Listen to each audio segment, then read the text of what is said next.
Beautiful. Thank you, Jay. Wasn't that beautiful? I think I might fly away right now. That was wonderful. Good morning, everyone. Good morning. Are you excited? For those of you who aren't, I hope you're excited like in the next 5 or 10 minutes because the energy is just going to keep getting better and better. That's my goal and intention, but also to share something that is useful for you about practical spirituality so that you begin your following week, beginning tonight and tomorrow morning, off on the right foot, and you're just gung-ho ready to start. Having said that, would you like to begin with a smile? Yeah. For those who are new here and for the first time here, I like to begin with a little smile before I share the talk, because I think an open heart hears things a little more easily. What do you think? So, I heard about these 3 scientists. See, it's already funny, right? A Russian, an American, and a blonde. I have special permission from the powers that be to share blonde jokes, okay? And they were getting into a little bit of a competition, arguing because of who was superior, obviously. Well, the Russian said, well, you know, we were the first ones to be in space. The American said, well, you know, we were the first ones to land on the moon. The blonde says, well, we're going to be the first ones to land on the sun.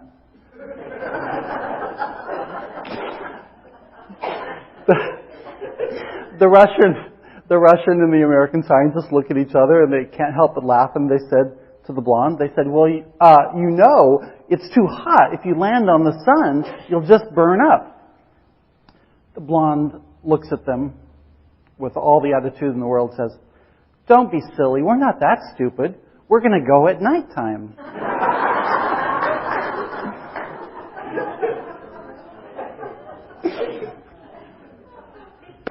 On behalf of my people, I get to say any blonde joke I want.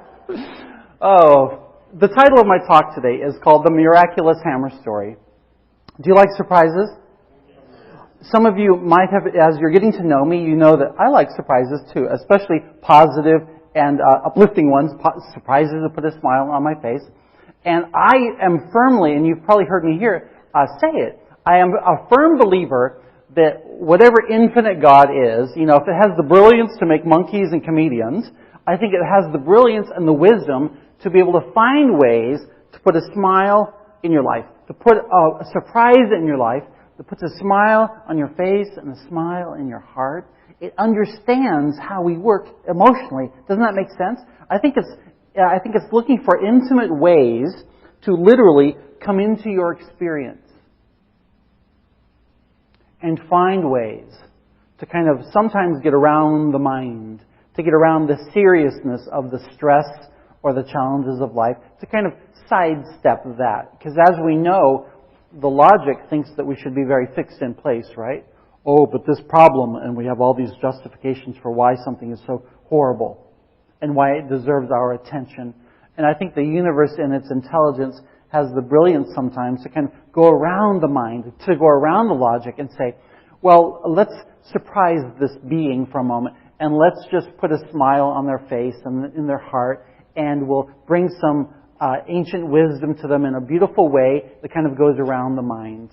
And the logic of the mind sometimes just kind of relaxes, right? Doesn't it? And it just sometimes says, wow, I get it. So I'm going to share a couple examples this morning of ways that I've experienced that in amazing ways.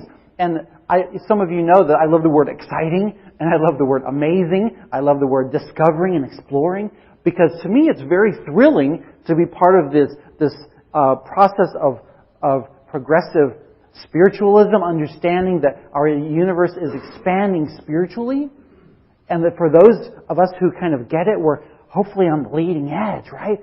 To me, it's thrilling to be a part of that. So the words of like exciting, oh yeah, it's in my vocabulary. And thrilling and exploring, oh man. It's why I want to be here on this planet. Now let me just, I have a little qualifier with the Miraculous hammer story. It's one of my favorites. Miraculous. Now, this isn't something that like happened at a shrine where like, ooh, this voodoo, the weird stuff happened. No, it wasn't something that like happened like in the darkness per se. It wasn't something that happened because of prayers or a special sacred space. When I say the word miraculous, I'm touching back into what I was just talking about. The excitement. The connection of literally Spirit as infinite intelligence, guiding angel friends, Spirit interacting into our life to put that surprise in our path, to put that surprise in your heart where you just begin to smile and sometimes, I'm not sure why. Well, it could be a wonderful meeting of the two, a meeting of the two worlds, of the infinite wisdom of God, or the loving touch of an angel friend coming close to you. And you maybe get the goosebumps, right? Or you get that warm feeling and you know you're not alone. That's what I call miraculous in the metaphysical way. Miraculous as in, not a suspension of natural law, no. A meeting of the two. Because oftentimes in a lot of religions that most of us came from, a miracle was something that was like inexplicable. It was impossible, right? It was something very strange and unknowable. And it almost has the connotation, if you really look at what miracles are purported to be, it's a suspension of natural law. That the laws of the universe as we know it temporarily were set aside or broken in order to make this miracle happen. Well, I don't think so. The way I teach it metaphysically, the way I understand it, is that all things fit within natural and spiritual law. That there's not a breaking or suspension of natural law to cause something amazing to happen. If infinite God can create something amazing in your experience, it's working within its own system of natural and spiritual law. Doesn't that make sense? Instead of setting aside. No, and so that is kind of the attitude of modern metaphysicians, modern spiritualists, to say, I'm going to have a faith experience based on fact that embraces science so we can understand how things happen, spiritually as well as physically, if they're part of the same universe, right? And so when I say miraculous, to me that's better than something unknowable or inexplicable. Miraculous is like, ooh, this beautiful meeting of the two worlds where something amazing can happen to surprise us. And it could be something that you might overlook. Something that you say, oh, that was just grace, or that was just good luck. One example that I experienced that it really stuck with me for a couple of years. A lady called me, and she was in tears, and she was calling me as a pastor, and I knew her a little bit, and she said, I need to meet with you as soon as possible, if that's okay. And I could tell by the tone in her voice, I knew, yes, this is important. And Spirit said, clear the schedule, and I said, sure, what works for you this afternoon? 2 o'clock. Fine, I'll meet you at the church at 2 o'clock. Didn't know what to expect at all. 2 o'clock that afternoon, she shows up. As she shows up at the church, she has a bundle of flowers in her arms. And she has tears in her eyes. She sits down at the desk. And I have no idea what's coming. And she says, I brought flowers in thankfulness.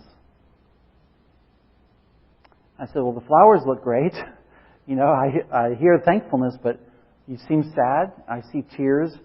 I don't understand. I said, what's going on? She said, my best friend today died. My best friend on the planet died this morning. And I'm coming here with an armload of roses to thank you and this church. Because I know they're alive and well. And what looks like sadness because I'm going to miss my friend that she would have pasta with, I'm going to miss my friend. I know she's alive and well. I know she's amazing right now in this moment. I began to get excited because here's this woman with tears and roses. She's getting me excited because she's so much in a place of love and trust knowing that her best friend on the planet is alive and well, even though she left the planet, right? And she's showing up with roses of gratitude because she's in so much thankfulness for what she understands spiritually. To me, that's almost miraculous. When a meeting of the two worlds.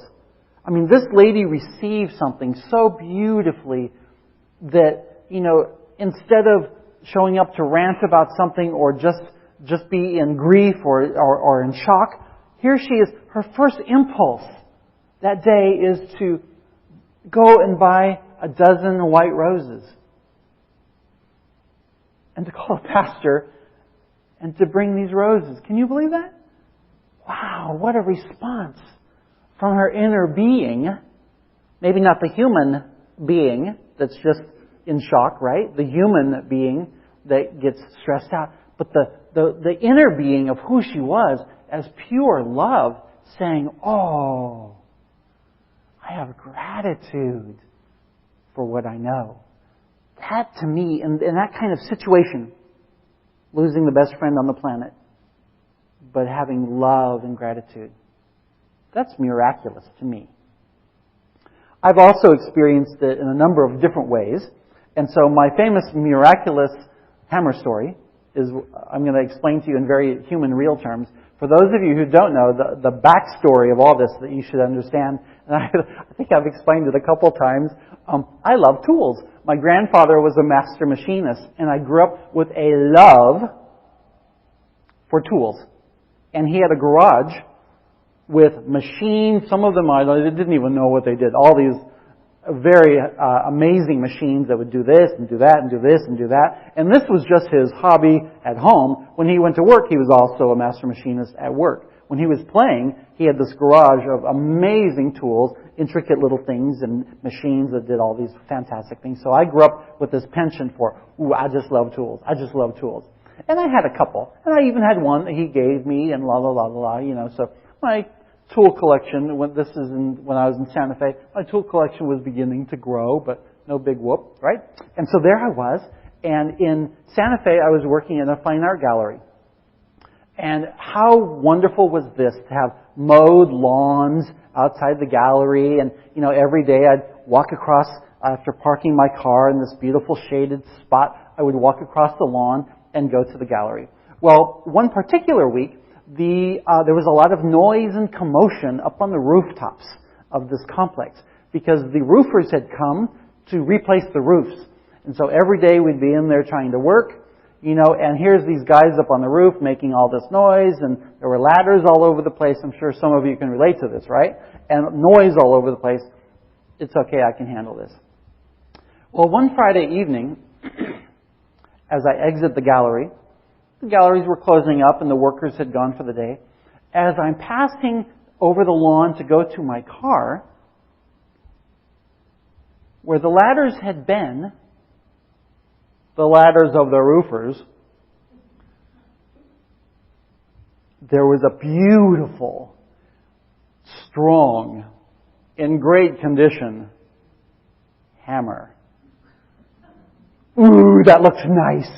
And it really, I'm serious. On the lawn, it looked like it was just like a gift to the gods, you could say. And quickly, very quickly, I was like, well, it's not mine because I know the contractors were here, and certainly they might have lost it, but I don't really know. A lot of people pass this way, and immediately my mind began to work really hard, finders keepers, losers weepers, and isn't that something? And then, I could have gone to any store and bought any hammer I wanted. Okay, I could have gone to my garage and accessed a few wonderful hammers. Homie didn't need another hammer. Are you with me on this?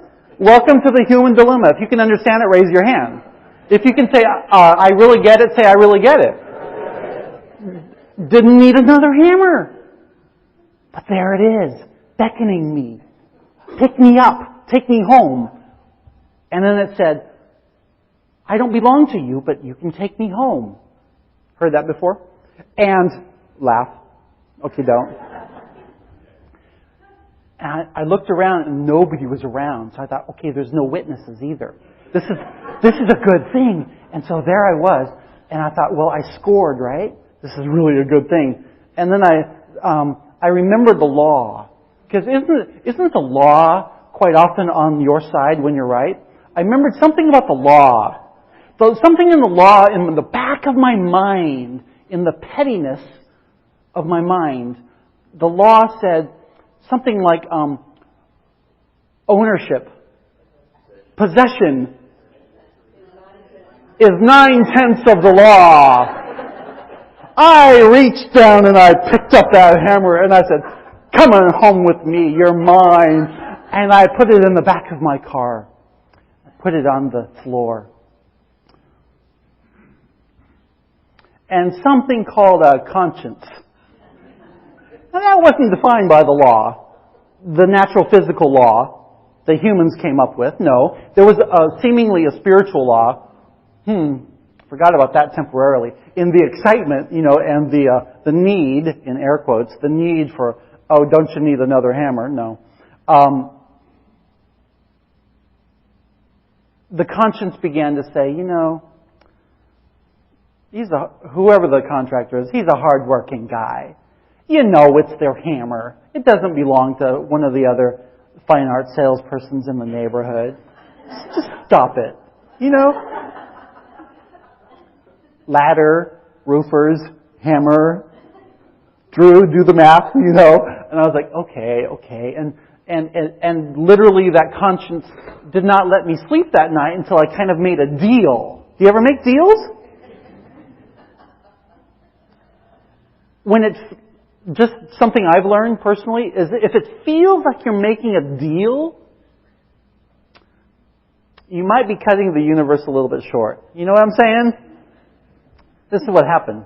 I made the universe a deal. I was like, it's Friday night. They're not going to work this weekend. I could forget about it over the weekend. And who knows, in the future I could discover, this hammer in the back of my car. Oops, I forgot. I thought, well, that's not very likely since I really want this handsome hammer. And then I thought, well, you know what? They might come back on Monday because I don't think they're done. And it might be that one of them don't recognize the hammer. It's a maybe, Maybe I don't talk to the right guy who, maybe the guy I do talk to, he didn't lose it and it was someone else's. Who knows? I began to make a deal. Like, well, you know what? If it doesn't really get claimed maybe on Monday or if I forget about it, then at least I tried to do the right thing, right? I tried to do the right thing. And so it just sat there all weekend on the floor of my car talking to me. Well, on Monday, I show up and I'm like, Drew, you got to do the right thing. Got to do the right thing. Spiritual law trumps that little silly mind that says, I need, or I want. You want to be in harmony, don't you? I want to be in harmony. And when that soft voice said, just return the hammer, I was like, yeah, that feels right. And so the workers were up on the roof, and I called to them for their attention, and I said, hey, on Friday night, this hammer was here on the lawn, can anyone claim it? And one of the guys said, oh yeah, that's really cool, thanks, I left it there on Friday, and I was wondering where it was. And so he took possession of his 1/10 of the law.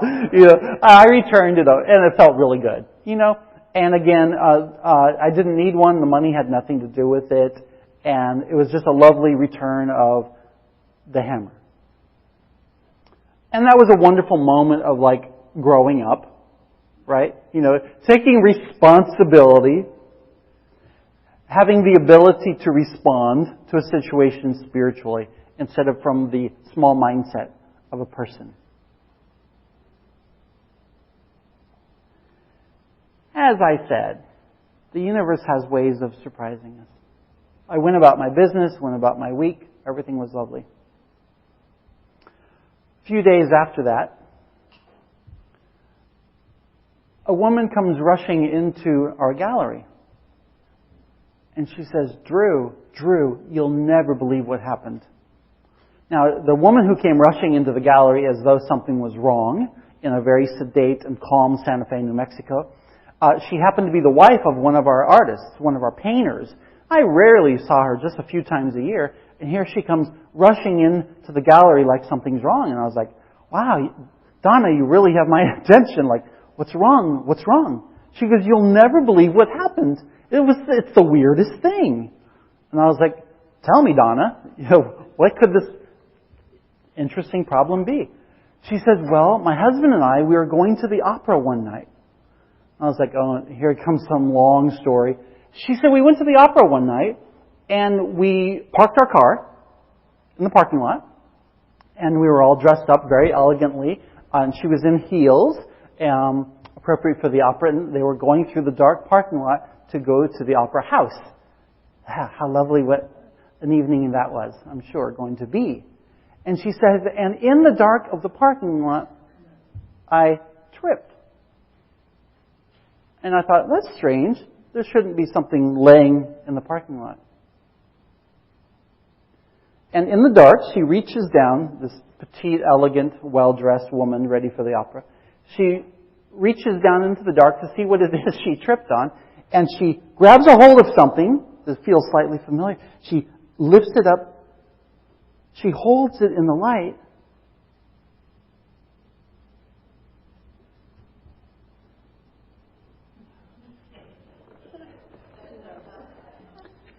It's a hammer with my name on it. D-R-E-W. Sitting in the parking lot. In the path of one human being out of 85,000 who knew me by name. And she says, Drew, it was the weirdest thing. You're the only Drew I know, and there was your name right there on the hammer. And I was like, certainly from the universe, this must be a gift for you. And I said, Donna,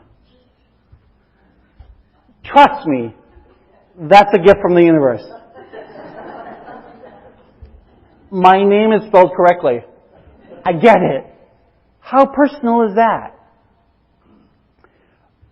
Our spirit friends or angel guides who work with us know your buttons, don't you think? They know you backwards and forwards. They know how to play with your mind in a gentle, loving way, filled with grace and love and forgiveness and passion. I don't want to go into superstition land. No. They know what works for you in a beautiful way. They know what pushes your buttons in a beautiful way. They know when to kind of, as we say proverbially, like when I was threatened over the weekend or tempted to keep that hammer, they know when to kind of, with the good conscience that we have, slap us upside the head, put some reality check into our mind. Yes, they know how to do that. But they also know how to keep leaning us, right? Leaning us in the right direction. If we will have the soundness of mind, the presence of saying, yes, I'm in harmony with this spiritual law. I'm in harmony with all that is, so I can gently lean in this direction of truthfulness and integrity when no one is looking, when maybe the law is kind of on your side, or the logic. Be careful of that, maybe. There's a heart logic that answers to a higher source, don't you think? That gets us so intimately, so personally. So that phrase that I love to quote from the Master Jesus that said, even your Father in heaven knows the number of the hairs on your head. That's really intimate. That's really personal. Now, not 40 years ago, now I understand what he was trying to get across. Infinite God knows your buttons, knows my buttons. Let's give him an example that's going to knock his socks off. Okay? I'm like, wow. Excuse me, a hammer with my name on it? That'll work. This week? That'll work. What are your buttons? Good, bad, or indifferent. Work with them. Be patient with them. Be kind to yourself. If you're beating yourself up about something, not so helpful. Welcome in grace. Welcome in the knowing that you are connected to all that is. Welcome in the knowing that miraculous things called forgiveness and compassion can happen to you. Welcome in the miraculous knowing that with that divine connection of who you are on a soul level, as you affirm that that you are living forever and ever and ever, that divine soul that's alive and well is here to have a beautiful experience. And the smallness of mind or the smallness of ego, not so helpful. Welcome to a miraculous connection to Spirit. Holy Spirit, Divine Spirit, I don't care about words. I care about you and your heart. Having a beautiful connection with this energy that brings us miraculous results. That at the end of the day, it's kind of like beyond words, like this woman who had the bundle of roses. There's no words to describe compassion and thankfulness. Welcome to a beautiful experience, a connection to Source that at the end of the day, it's just indescribable. And you can say, thank you, Source. Thank you, Infinite God. This is a wonderful connection we have. Thank you. God bless.